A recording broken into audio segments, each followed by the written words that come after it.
Em geral, o ensino da análise dinâmica estrutural começa tratando de problemas com apenas 1 grau de liberdade.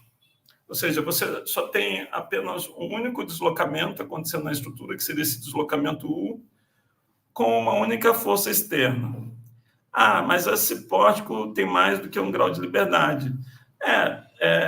Ele, de fato, né, sendo uma estrutura plana, se a gente considerar que cada nó tem 3 graus de liberdade, né, esses nós que estão aqui livres, e a base está engastada, então esse problema, eu poderia dizer que ele tem 6 graus de liberdade. Mas nós podemos fazer algumas simplificações, por exemplo, assumindo que as barras são inextensíveis e assumindo também que a massa dessas colunas é desprezível, que a massa da estrutura pode ser considerada de forma aproximada como uma massa concentrada.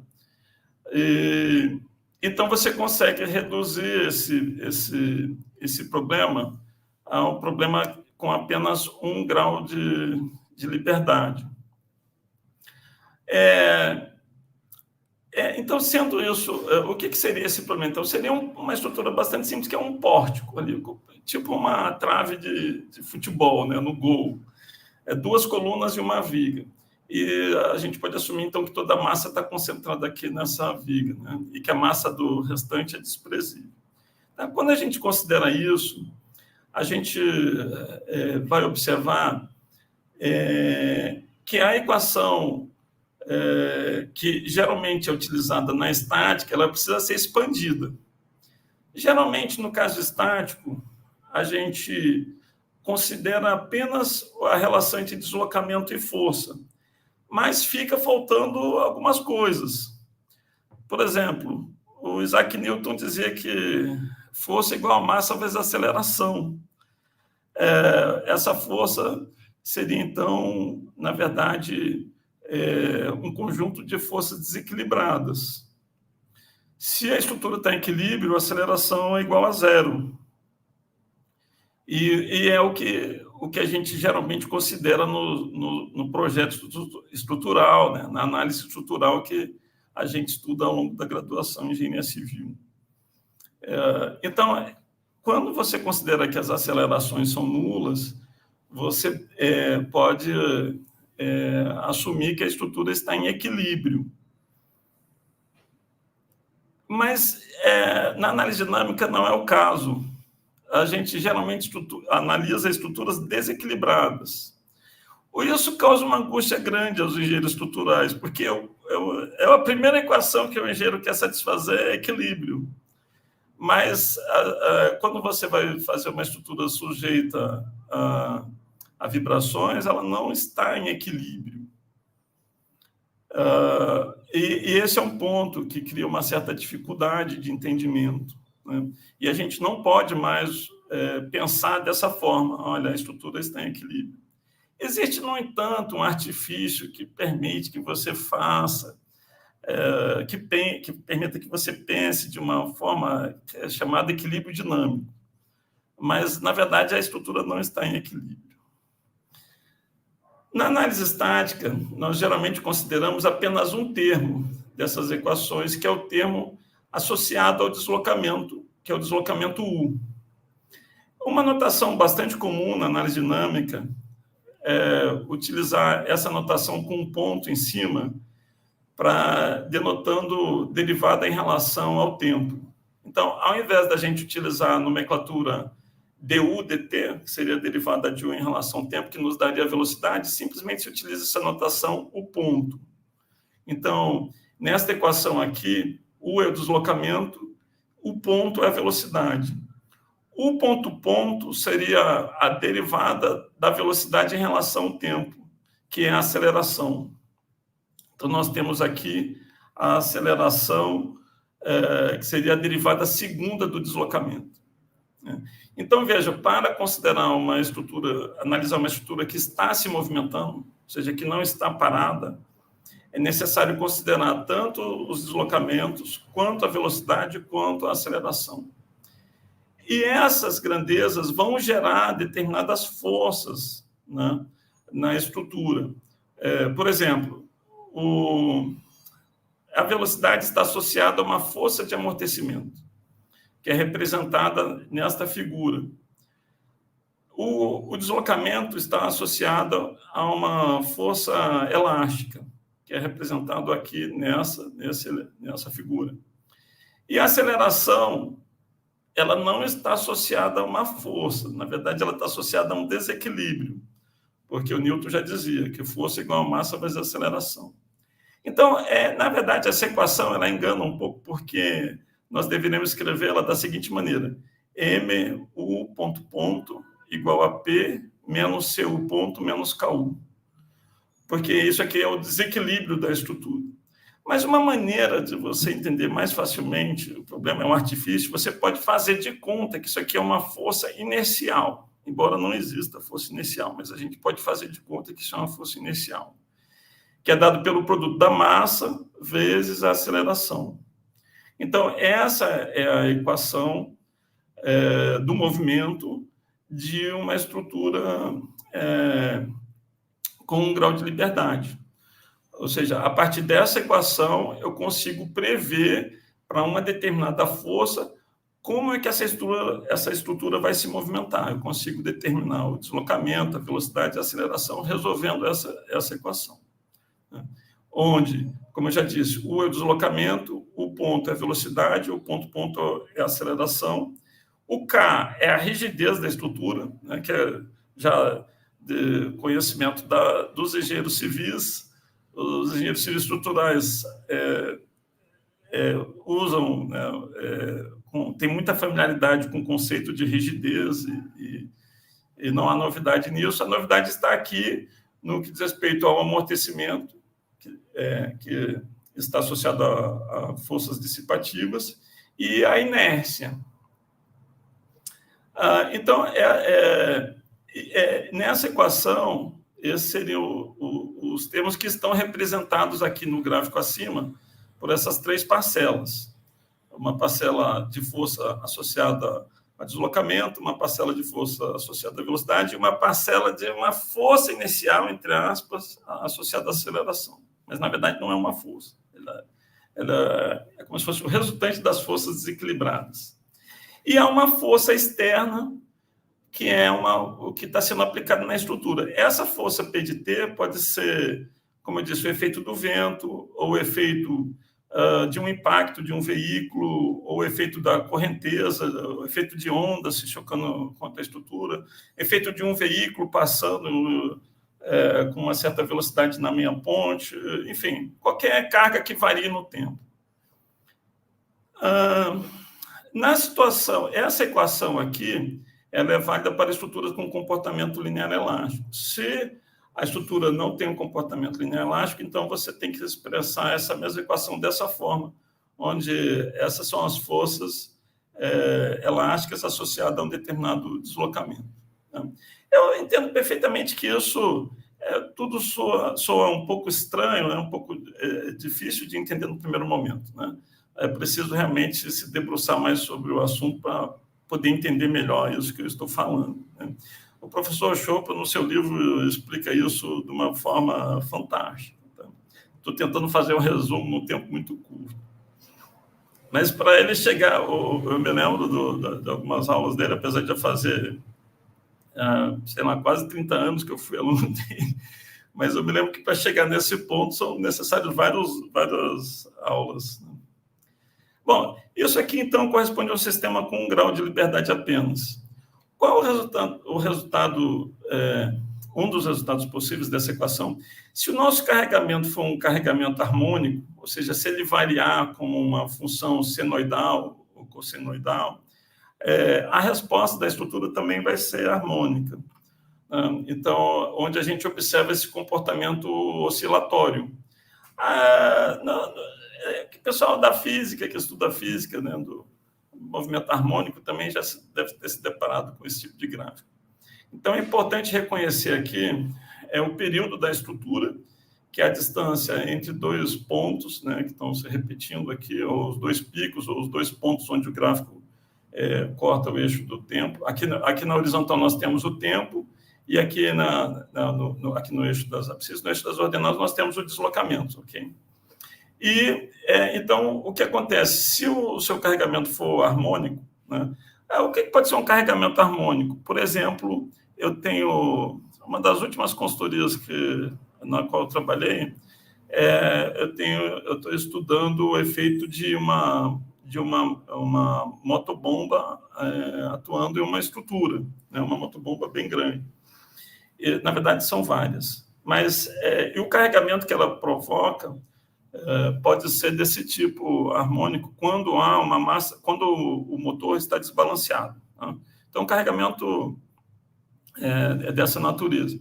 E aí isso significa que os deslocamentos vão também ter tanto a força que é aplicada quanto o deslocamento tem essa característica oscilatória aqui como uma função sino. Por exemplo, aqui embaixo está representando aqui no ponto A, ou seja, o deslocamento é zero. No ponto B, a estrutura está deslocando para um lado, aqui para a direita. No ponto C, ela volta para o zero. No ponto D, ela está deslocando para o outro lado. E isso vai se repetindo a cada período Tn. Né? O inverso do período é a frequência. Né? Quando se fala assim, qual é a frequência de vibração? A frequência nada mais é que o inverso do período. Talvez vocês tenham estudado isso em física. E essa frequência, que geralmente é representada pela letra Fn, ela pode ser dada em ciclos por segundo, que é em hertz. Por exemplo, a frequência está dando 5 hertz. Significa que ela vai para frente e para trás 5 vezes em um segundo. Ou que o tempo, ou que o período é 1/5, daria 0,20 segundos. Né? Mas eu também posso usar a frequência angular, que é o ômega-n, que é medida em radianos. Porque vocês sabem pela trigonometria que o cosseno seno pode ser representado através de um ponto percorrendo um círculo. Né? E daí por isso que a gente está associando com frequência angular. Muito bem. Esse comportamento... perdão, vou voltar aqui. Esse comportamento aqui de estruturas vibrando com amplitude constante, ele não é realista, a menos que você tenha um carregamento também permanentemente com amplitude constante. Mas, por exemplo, quando você pega uma estrutura e aplica uma perturbação, por exemplo, um trampolim ou uma corda de violão, ela vai vibrar, mas aquela amplitude vai diminuindo até parar. Isso ocorre devido ao amortecimento, que é mostrado aqui na próxima figura. Né?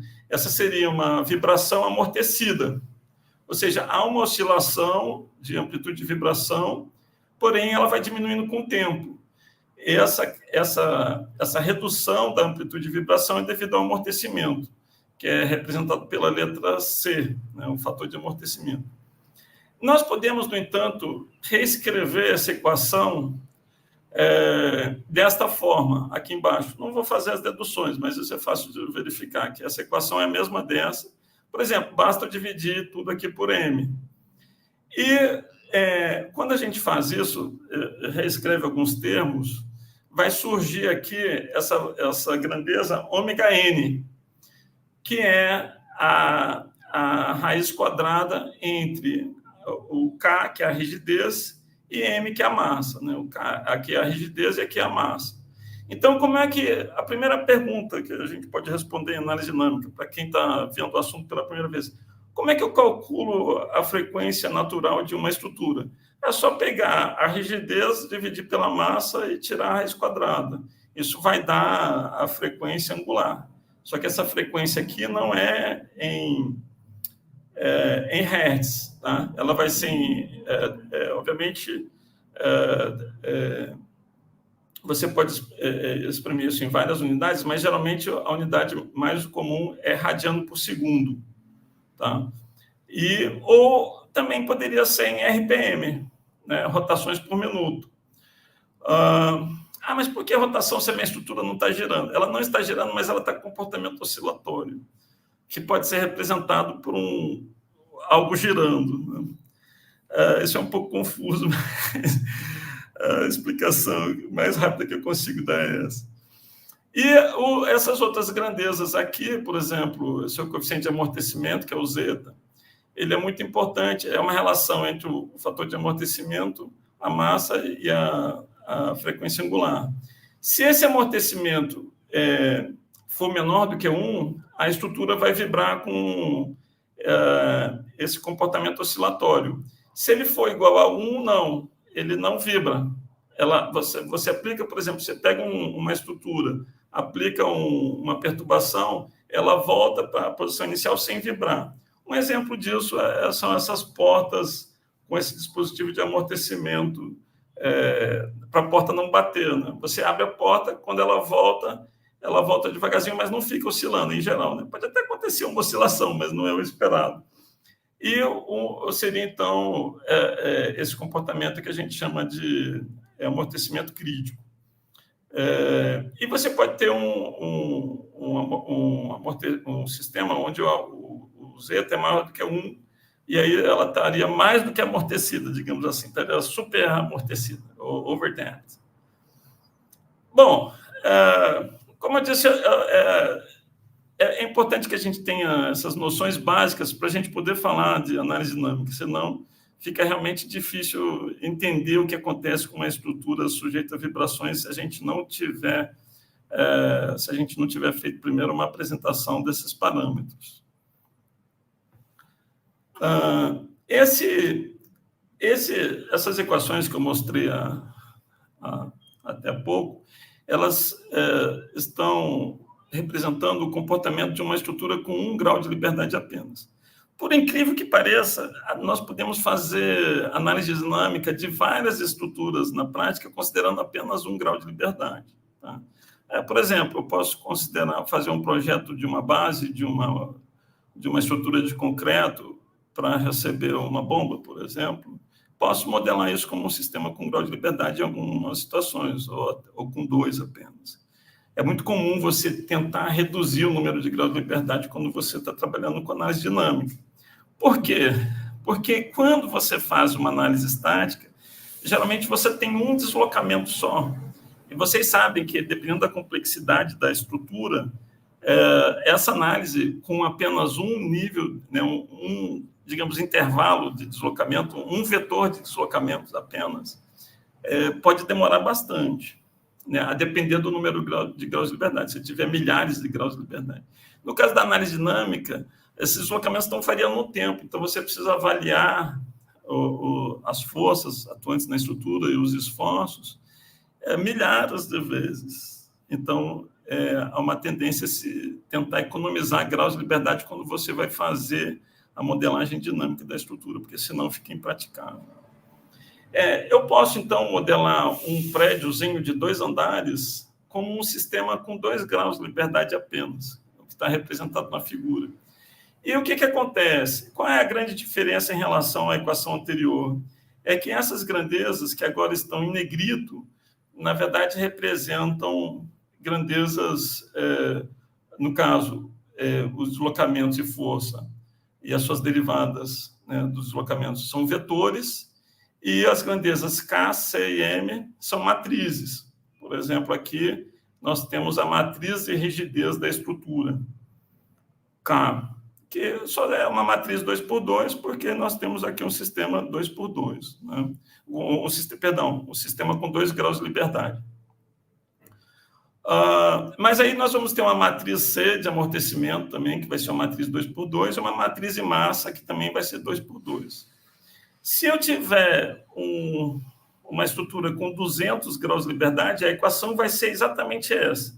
Mas aí U é um vetor com 200 linhas, o ponto é um vetor com 200 linhas, o ponto é um vetor com 200 linhas, M é uma matriz 200 linhas com 200 colunas, C é uma matriz com 200 linhas, 200 colunas, e K também é uma matriz com 200 linhas, 200 colunas, e P é um vetor com 200 linhas. Se for 200 mil, é a mesma coisa.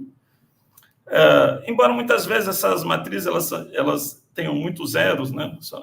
São chamadas matrizes esparsas, e você não precisa armazenar todos os números. Mas esse é um detalhe. O que importa é que essa é a equação que governa o comportamento de uma estrutura linear elástica sujeita a forças e deslocamentos variando no tempo. Okay? De novo, geralmente o engenheiro estrutural ele se preocupa apenas com esse termo K vezes U igual a P, e não considera esses outros dois, o que pode ser muito importante em algumas situações. Para simplificar a vida dos projetistas, geralmente as normas permitem que você transforme um problema dinâmico num problema estático. O exemplo mais comum é o caso de pontes. É óbvio que uma ponte é sujeita à passagem de veículos, é uma estrutura sujeita a um carregamento dinâmico. Mas, em função da complexidade de se lidar com esse carregamento dinâmico, as normas permitem que você faça uma análise onde a carga varia no tempo, porque o veículo está mudando de posição, mas você despreza esses dois termos aqui, que é o termo inercial, é como se a estrutura não tivesse massa e nem tivesse dissipação de energia. É isso que simplifica a vida dos projetistas e faz com que você possa, então, projetar uma ponte apenas usando esses dois termos. Porém, isso pode levar a resultados imprecisos, a depender da situação. Há um exemplo que é muito conhecido na literatura de uma ponte que caiu nos Estados Unidos, a ponte Tacoma Narrows, que caiu devido a um problema de comportamento dinâmico, que no caso era um fenômeno de drapejamento, devido à interação do efeito do vento com o movimento da estrutura. Então, isso de fato pode derrubar uma ponte, se você não levar em conta esses efeitos dinâmicos. Ou seja, resumindo tudo isso, na análise estática, a gente considera só essa equação aqui, que a força é igual à rigidez vezes deslocamento. É isso que a gente estuda na nossa graduação, no curso de Teoria das Estruturas 1, Teoria das Estruturas 2, etc. E a gente, então, tinha deixado de lado esses outros dois termos. Ok? Bom, isso aqui, pessoal, é uma equação diferencial que pode ser resolvida analiticamente ou numericamente. Quando o problema é muito simples e a forma com que essa força varia no tempo é muito simples, você consegue uma solução analítica. Mas quando a força varia de uma maneira complicada e essas matrizes não são muito simples, aí você precisa obter uma solução numérica. Aí, para isso, existem métodos de integração numérica, integração no tempo, como o método de Jung-Kuta, o método de Newmark, o método de Wilson. Existem vários métodos que permitem resolver essas equações. Aqui, notem que é simplesmente resolver um sistema de equações. Aqui, não. Porque aqui é um sistema de equações algébricas. É muito mais fácil resolver essa equação. Essa aqui, não. Aqui é um sistema de equações diferenciais. Então, a solução é mais complicada, mas pode ser resolvida numericamente.